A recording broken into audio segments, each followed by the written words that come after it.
People often ask me, if we're descended from chimpanzees, how come there are still chimpanzees?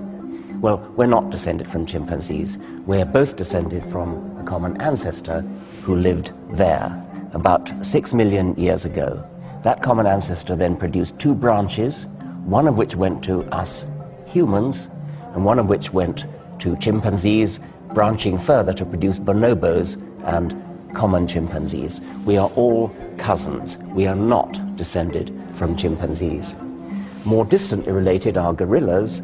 They share a common ancestor with both us and chimpanzees. That's the common ancestor between gorillas and humans and chimps. So humans and chimps are a natural group which are related to gorillas, cousins of gorillas, and all of those animals, which are all African apes.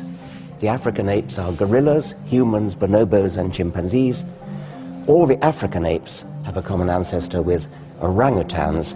That's the common ancestor with orangutans. Those are all the great apes. So the great apes are all cousins. Within the great apes, the African apes are closer cousins. Within the African apes, humans, bonobos, and chimps are closer cousins still, and within them, bonobos and chimpanzees are the closest cousins of all.